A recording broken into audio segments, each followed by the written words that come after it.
नमस्कार सभी को। ज्वाला शक्ति संगठन की तरफ से सभी जितने भी इसके पदाधिकारी हैं, जितने भी कार्यकर्ता हैं, सभी को मेरा नमस्कार और मेरे सभी फौजी भाइयों को जय हिंद। फ़िलहाल हम जो बात करने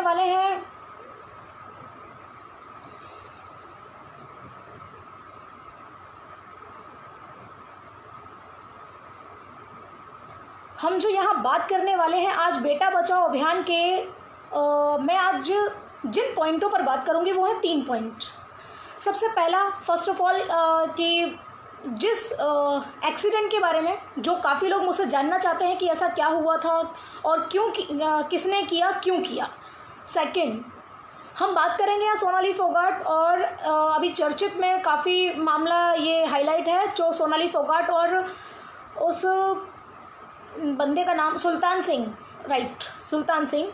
और तीसरा, हम बात करेंगे आज बाकी पुरुषों के संगठनों पर, जितने भी पुरुष आयोग के जो संगठन हैं पुरुषों के लिए काम कर रहे हैं, हम उन मुद्दों पर आज बात करते हैं। तो सबसे पहली बात, जैसा कि मैंने कहा कि हम फर्स्ट बात करते हैं मेरे एक्सीडेंट पर।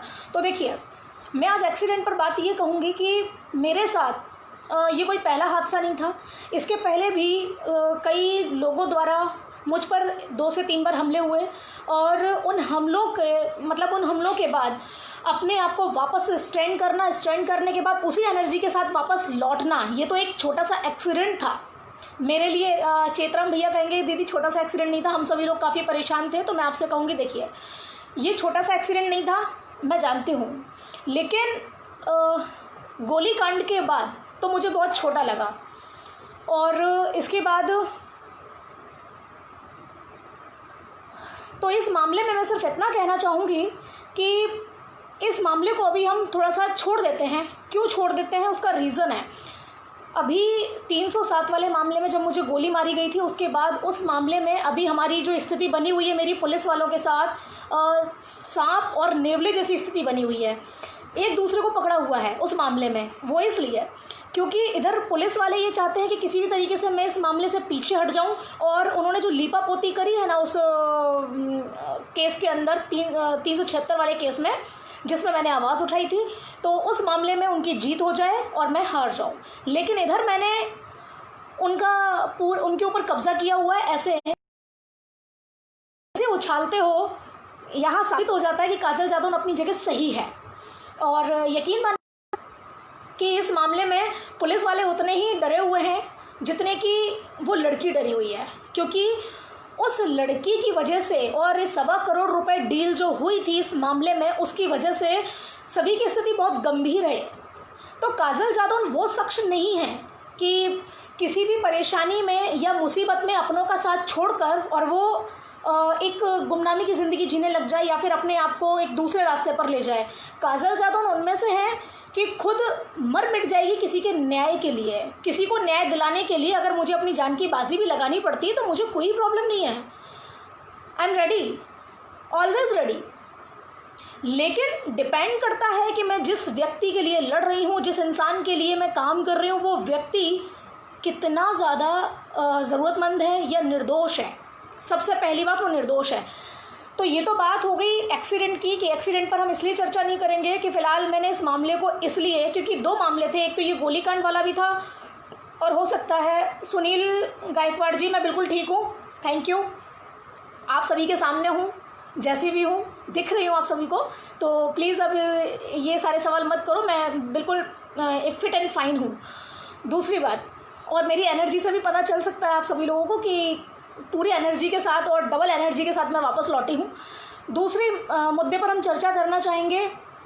मैंने बात की थी अभी 2 मामले पर, और एक तो जितने भी पुरुषों की लड़ाई लड़ रहे हैं उन संगठनों पर, और दूसरी हम बात करेंगे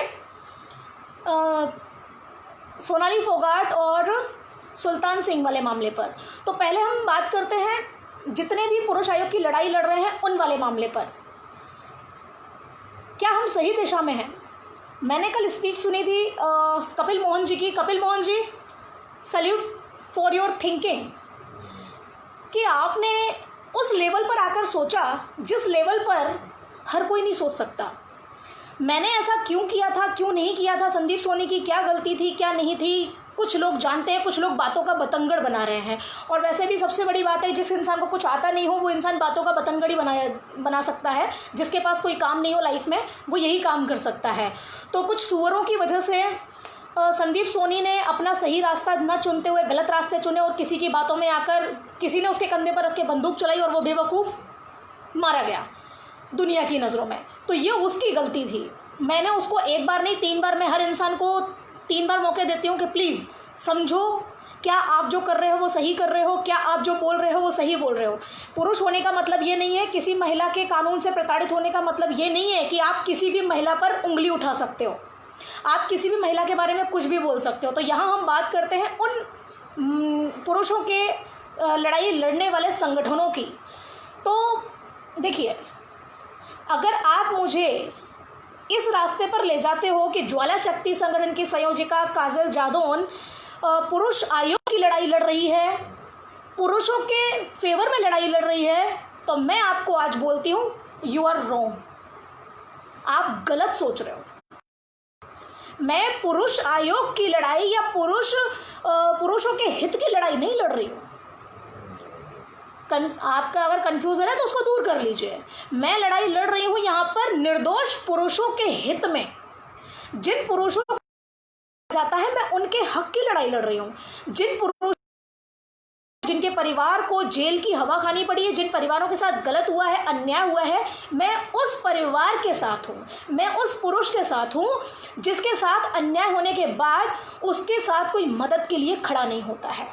मैं ऐसे पुरुषों की लड़ाई लड़ रही हूँ, मैं निर्दोष पुरुषों के, मैं सारे पुरुषों के, मैं किसी बलात्कारी, मैं किसी हत्यारे या मैं किसी छिछोरे पुरुष की लड़ाई नहीं लड़ रही हूँ। अब यहाँ पर बात आती है कि ऐसा क्यों। तो देखिए, अगर हम और आप जैसे लोग सही और गलत में फैसला नहीं करेंगे, आप मुझे हमेशा वहाँ खड़ा पाएंगे जहाँ पर किसी निर्दोष पुरुष को किसी की मदद की ज़रूरत है। आप हमेशा मुझे वहाँ खड़े हुए पाएंगे। लेकिन अगर आप ये सोच रहे हो कि मैं हर किसी पुरुष के साथ खड़ी हो जाऊं, तो इम्पॉसिबल। बिकॉज अगर मैं हर किसी बंदे के साथ खड़ी होती हूँ जिसका मुझे यही नहीं पता कि ये बंदा सही है या गलत है, तो मुझे कैसे पता चलेगा। और मेरा वजूद जो है कि यहीं तक सीमित है कि मैं हर किसी के साथ खड़ी हो जाऊँ जाकर कि ये बंदा गलत है मैं इसके साथ खड़ी हो जाऊँ, या बंदा वो गलत है। अब यहाँ पर ये बिल्कुल भी मत सुनिएगा, या कम दिमाग वाले लोग अपना दिमाग बिल्कुल ना लगाएं कि मैं यहाँ पर सोनाली फोगाट या फिर सुल्तान सिंह के फेवर या अंगेज की बात कर रही हूँ। सुल्तान सिंह वाले मामले में हम बात करते हैं अब तीसरे टॉपिक पर। सुल्तान सिंह वाले मामले में आप सभी ने, जितने भी पुरुष की लड़ाई लड़ने वाले लोग हैं या कुछ पत्रकार हैं, सभी लोगों ने वहाँ जाकर उनका सपोर्ट किया, उसके लिए बहुत बहुत धन्यवाद। लेकिन मैंने सोनाली फोगाट की पूरी स्पीच सुनी, मैंने पूरी स्पीच उनकी सुनी, और उस स्पीच में जो उन्होंने बोला, मैं एक एक वर्ड पर ध्यान देती हूँ, एक एक वर्ड पे मेरी पकड़ रहती है कि ये क्या बोल रही है, क्यों बोल रही है। और बाकी लोग अपने केस को बताते समय जब वो झूठ बोलते हैं तो उस झूठ पर हमारी पकड़ ऐसी होनी चाहिए कि सामने वाले को पता चले कि वो किसी अनाड़ी के सामने नहीं बैठे हैं, किसी खिलाड़ी के सामने बैठे हैं जो उनके झूठ को पकड़ सकता है। तो जब मैंने उनकी पूरी बात सुनी सोनाली फोगाट की, तो उस मामले में उन्होंने बताया कि उनकी पहले से कोई दुश्मनी नहीं थी। तो ये हम भी मानते हैं, जब पहले से किसी तरह की कोई जान पहचान नहीं थी, कोई दुश्मनी नहीं थी, तो फिर अचानक ऐसा क्या हुआ जिसकी वजह से मारपीट की नौबत आ गई। तो जब उनकी स्पीच सुनते सुनते मुझे पता चला, उन्होंने कहा कि जब उनके कार्यकर्ताओं के लिए चाय बनने जा रही थी तो उन्होंने अपने कार्यकर्ताओं को बोला आप चाय पीजिए और मैं ये फ्लोर देख कर आती हूँ। तो वो उनका कहना था, सुल्तान सिंह जी उनको फ्लोर दिखाने ले गए थे। फ्लोर दिखाते दिखाते जब वो आ रहे थे तो उन्होंने उनके साथ में कुछ अश्लील हरकत की। तो ये मैं नहीं मानती हूँ, क्योंकि कोई भी बंदा पब्लिक प्लेस में अश्लील हरकत कैसे कर सकता है, कोई भी बंदा पब्लिक प्लेस में इस तरह के वर्ड कैसे यूज़ कर सकता है जो किसी महिला के लिए गलत हो पब्लिक प्लेस में ऐसा, जबकि उसको पता है कि इसके साथ इतने लोग हैं। तो ये इम्पॉसिबल है, उसका मैं बिल्कुल समर्थन करती हूँ। लेकिन मैं आप सभी लोगों से फिर भी एक राय देना चाहूँगी, किसी भी मामले में इन्वॉल्व होने से पहले आप सभी लोग सच और झूठ का पता कर लीजिए, तब जाकर आप वहाँ खड़े होइए। क्योंकि ऐसा ना हो आपके एक समर्थन की वजह से किसी गलत व्यक्ति को आपका समर्थन मिल जाए और किसी निर्दोष के साथ अन्याय हो जाए। तो इतना भी ध्यान आपको ही रखना है, हर कोई आपको बताने नहीं आएगा बार बार। तो इसी लाइफ के साथ मैं अब आगे बढ़ती हूँ और कुछ मामले, बेटा बचाओ अभियान शुरू हो चुका है। बेटा बचाओ, क्योंकि अभी तक जो लॉकडाउन चल रहा था, इस लॉकडाउन के दौरान जितनी भी परेशानियाँ थी, क्योंकि ट्रेन बंद थी, बहुत सारी प्रॉब्लम आ रही थी, जिसकी वजह से मैं एक जगह से दूसरी जगह मूवमेंट नहीं कर पा रही हूँ। तो वो भी सारी प्रॉब्लम अब धीरे धीरे ख़त्म होती जा रही है। तो इसकी स्टार्टिंग के साथ ही कुछ मामले मेरे साथ आए हैं। एक सेम बरेली और एक ग्वालियर का ही मामला है, जिसमें नई नई शादी हुई है अभी 6 महीने पहले, और जो उनकी पत्नी है उनका अफेयर कहीं और चल रहा है। जब अफेयर कहीं और चल रहा है तो इस दौरान एक रिकॉर्डिंग पकड़ी जाती है जिसमें वो अपने पति से पैसा हथियाने की बात करती है। ठीक ऐसा ही मामला एक मेरे सामने आया जो कि हरियाणा से है, जींद से। तो जींद का ये मामला है, तो जहाँ पर मैं बहुत जल्दी मूवमेंट करने वाली हूँ और जितनी जल्दी हो, सबसे पहले मैं निपटाऊंगी जो पेंडिंग वाले केस है मेरे पास में, जो पेंडिंग वाले अभी तक इसकी वजह से, लॉकडाउन की वजह से जो मैं कंप्लीट नहीं कर पाई थी। तो पहले मैं उन सारे केसेस का, तो मैं अभी फ़िलहाल सबसे पहले जिस केस को मैं कैच करने जा रही हूँ, जिस केस के लिए मैं काम करने जा रही हूँ, वो है जम्मू वाला केस। जम्मू में एक फ़ौजी जिसकी बीवी उसी की आंखों के सामने सेक्स रैकेट चलाती थी और जिसमें ज़्यादा से ज़्यादा फ़ौजी भाई इन्वॉल्व हैं। फ़ौजी भाइयों को वो अपने घर बुलाती थी और उनसे पैसा ऐंठती थी, उनके वीडियो बनाती थी। और अब ये जो वीडियो उसने बनाए हैं, ये पूरे सेक्स करते हुए जो सारा वीडियो है, ये वीडियो उसने इसलिए बनाए थे ताकि वो आने वाले समय में इन सभी फ़ौजी भाइयों को ब्लैकमेल कर सके। तो वो सारे वीडियोस मेरे पास हैं, क्योंकि हम लोगों ने भी एक हिडन कैमरा वहाँ पे फिट करवाया था और उस कैमरे के अंदर वो सारे वीडियो हमारे पास सेव हो चुके हैं। तो पूरा मामला सबके सामने है। पुलिस हमारा साथ नहीं दे रही है इस मामले में, क्योंकि पुलिस सबसे ज़्यादा इन्वॉल्व है इस वाले केस में। तो ये पंजाब की पुलिस और जम्मू की पुलिस उस लड़की के फेवर में है, और यहाँ तक कि जो इंडियन आर्मी है, इंडियन आर्मी के जो बड़े बड़े अधिकारी हैं, वो भी इस लड़की के फेवर में है। और इसीलिए ये लड़की अभी तक बचती आई है। लेकिन इसने अपने पति पर झूठे केस कर रखे हैं 2-3, जिसमें अब उसकी जान काफ़ी खतरे में है। तो उसको बचाने के लिए और बाकी सभी फ़ौजी भाइयों को बाइज़्ज़त वापस वहाँ से निकालने के लिए, ताकि वो कभी भी भविष्य में उनका इस ब्लैकमेलिंग ना हो सके।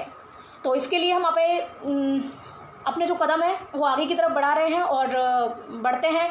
और एक लाइन लास्ट में कहना चाहूँगी अपने हेटर्स से कि क्यों मेरे काम से जलते हो, क्यों मेरे काम से जलते हो, जितना दिमाग तुम मेरी बुराइयां निकालने में लगाते हो या लोगों को भड़काने में लगाते हो, उससे बेटर है कि आप वो सारा दिमाग किसी की मदद के लिए लगाओ, तो किसी का भविष्य बनेगा, किसी का हित होगा। जय हिंद।